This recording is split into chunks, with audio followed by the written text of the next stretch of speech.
Good morning, good evening, good afternoon, wherever the case may be, wherever you're at this afternoon, tonight, today, wherever it is. Today we're going to talk about handgun bullets, specifically the difference between them. There's been a lot of talk about some bullets being cop killers and penetrating bulletproof vests, so I decided to set the record straight.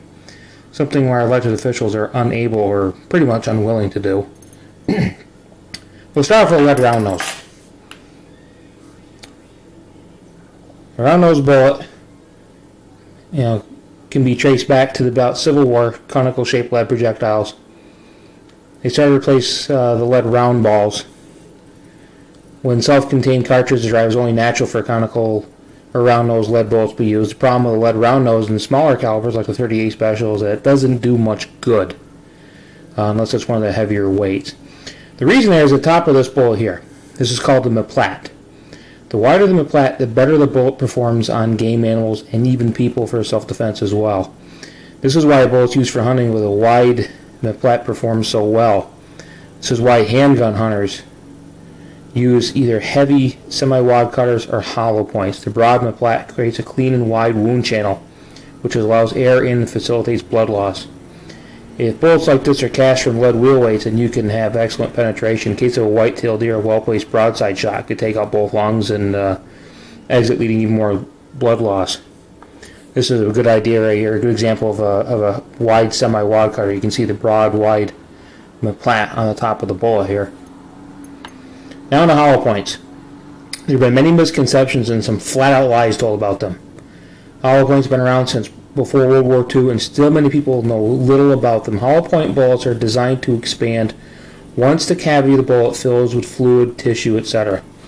Instead of penetrating straight through like a semi-wad cutter or a full metal jacket does, it's designed to expend all of its energy within the target.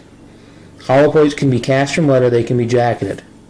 This bullet here is simply known as a Lyman number 358156 Thompson bullet.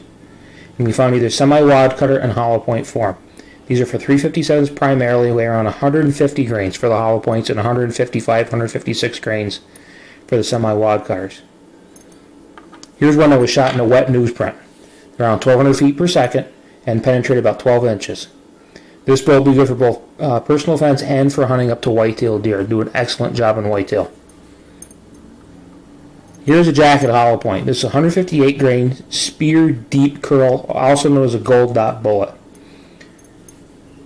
Now this one here was shot in a wet newsprint, and you can see it expanded fully, also about 1200 feet per second, and about a foot of penetration.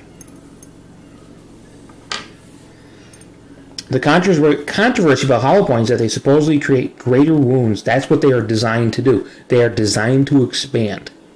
For self-defense, they are ideal because they do not over-penetrate. For instance, you don't want them to go through the target into a wall and into the person through the next wall.